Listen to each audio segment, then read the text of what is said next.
Greetings, CMSD educators. The information here is presented to serve as a refresher on the district's Communicate with Heart customer experience model launched in 2014. CMSD remains committed to providing an excellent customer experience every day and every time.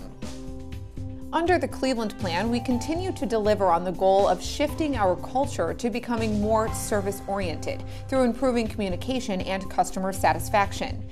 We believe cultural change occurs on an educator-to-educator basis, and that Communicate with Heart gives the district a language to have a shared way of behaving.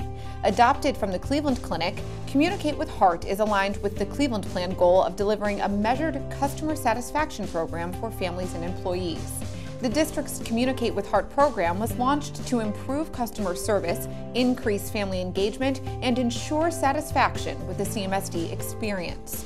We're excited to share that as of 2017, the Communicate with Heart program is now housed within the newly established Office of Customer Experience and is a part of the district's new employee onboarding and orientation sessions, with the goal to train every educator in Heart while striving towards consistently delivering an excellent customer experience every day, every time, to every customer. As stated, Communicate with Heart is aligned with the Cleveland Plan goal of delivering a measured customer satisfaction program for families and employees. As we continue to sustain and ingrain Heart into the culture of CMSD, the Office of Customer Experience will focus on the work to develop and enhance the tools that are crucial in the measurement and assessment of customer satisfaction feedback for the district. This will include securing feedback data from customer satisfaction surveys and mystery shopping. As it relates to customer satisfaction, under the Cleveland Plan, data has shown CMSD has significantly improved the following two areas: increased student enrollment for the first time in 20 years, and public confidence in CMSD is growing. 72% of Cleveland residents surveyed say CMSD is moving in the right direction. Communicating with Heart means communicating to all customers in a way that conveys passion, respect, concern, and empathy for the person. It is not a cookie-cutter, one-size-fits-all tool, but allows educators to use Communicate with Heart, a best practices model that focuses on behaviors to help build a strong, stakeholder-centered culture for all customers, be they scholars, families, residents, and staff members alike. Let's review the Start with Heart service philosophy. Number 1, increase the awareness of the impact of every interaction. You have the power and opportunity to positively impact the scholar experience every day. Think about the care and service you would want to receive for yourself or a loved one. Make a very conscious effort to deliver that service to everyone, every day, every time. Don't forget to give great service to fellow educators. Number 2, understand the role of the educator is greater than tasks associated with his or her job. The main reason we are here is for our scholars.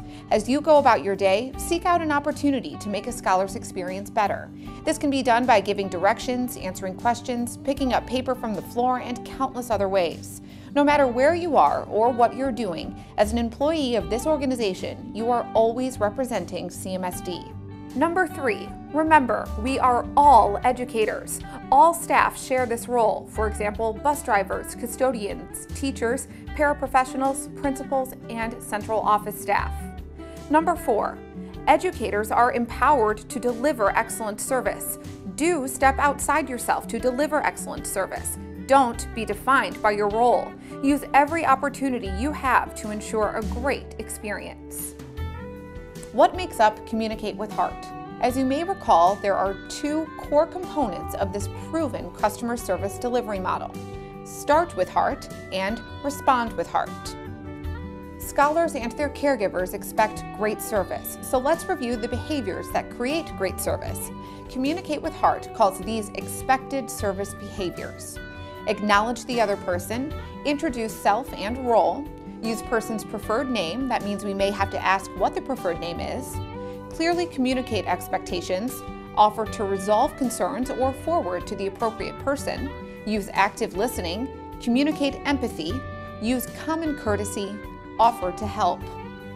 The expected service behaviors are difficult to remember, so we have developed an acronym START, thus Start with Heart.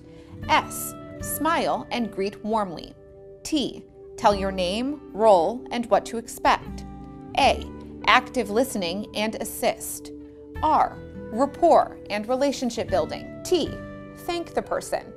It is important to note that the expected service behaviors and START behaviors are in no particular order. These behaviors are intertwined. Our contention is that if you follow the acronym START, you are sure to hit all 9 of the expected service behaviors. If we all recognize these as common sense behaviors, then we must not let anything get in the way of all educators exhibiting them every day, every time.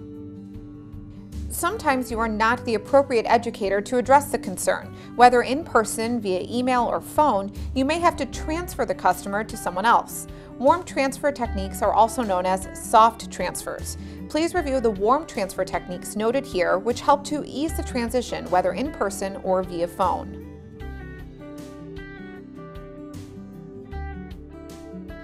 Let's review the second component of Communicate with H.E.A.R.T, service recovery. Simply, service recovery is making right what went wrong. Why do we need a service recovery model?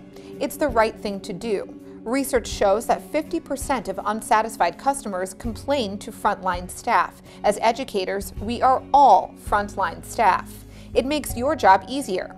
In challenging situations with a scholar, visitor, or another educator, having a framework assists us in making our jobs much easier because we can handle these situations more effectively. It affects our reputation. We know that point-of-service problem resolution decreases formal complaints, and scholars and their caregivers perceive themselves as having a better experience when their issues are addressed proactively with respect. It affects our financial impact. Our enrollment is increasing, and we know increased enrollment brings increased funding. Caregivers have choices about where to go to receive an education. Lost funding can have a significant impact. The real bottom line is, service recovery can save a scholar experience. We have reviewed the first component, Start with H.E.A.R.T, our upfront service delivery model. Now let's review the second component of Communicate with H.E.A.R.T, which is the service recovery model, Respond with H.E.A.R.T. This is the H.E.A.R.T model. H. Hear. E. Empathize. A. Apologize. R. Respond. T. Thank. Although the concepts may not be new, following the specific order and steps are imperative. Unlike START, these steps must go in order to be effective.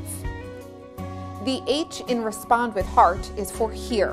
Be present, make eye contact, use open body language, listen for facts and emotions. Don't interrupt, don't argue, don't take it personally, don't share your frustrations.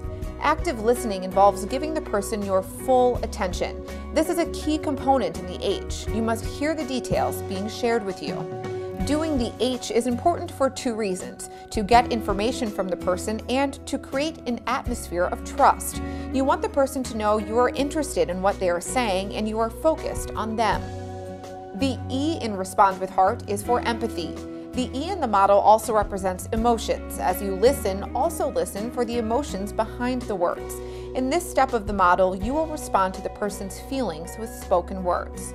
Put yourself in their shoes. Verbally identify emotions. Acknowledge difficulty. Validate their feelings. Use compassionate tone, rate, pitch, and volume. In this step of the model, you want to show the person that you identify with what they are sharing and that you really care. You do this by saying that emotion out loud to them. For example, I can see why you are angry. I can imagine how upsetting this must be for you. This may seem canned at first, but use words that are comfortable for you. We sometimes find that hostility follows this pattern. If a person is upset, they may share their frustrations and from there take off. Responding too soon with an explanation or excuse causes the person to become more upset and they take off again. This process is displayed in the slide of service recovery without H.E.A.R.T.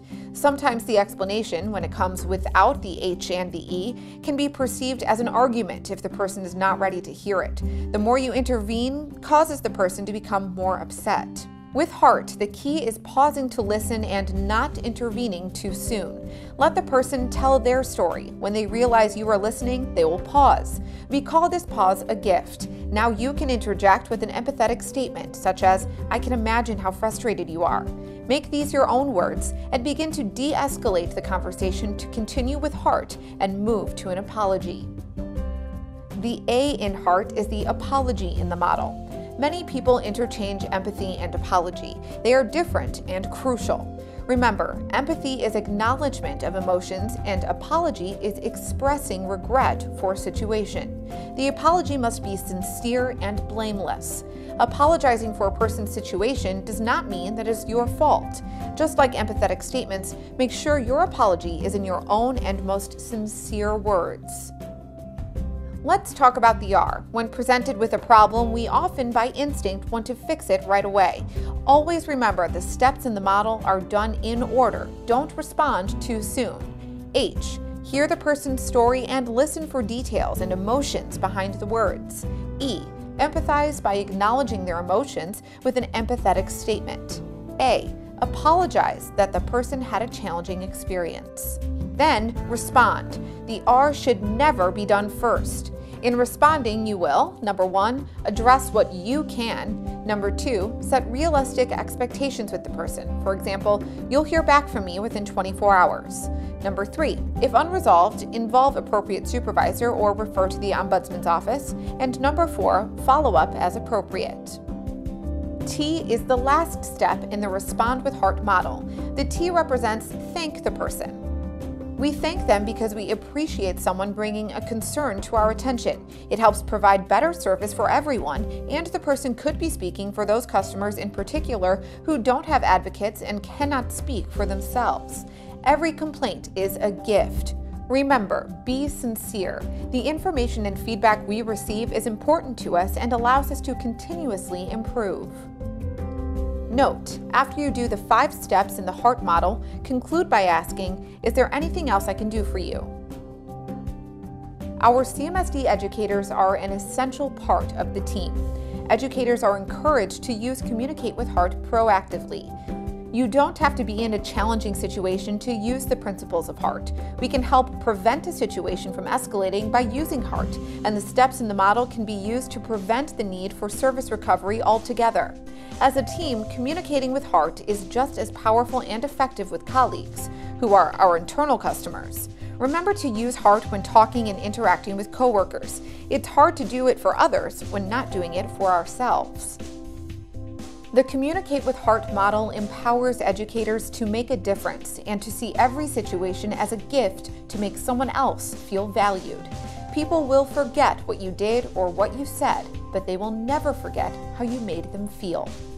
Thank you for reviewing this H.E.A.R.T refresher presentation.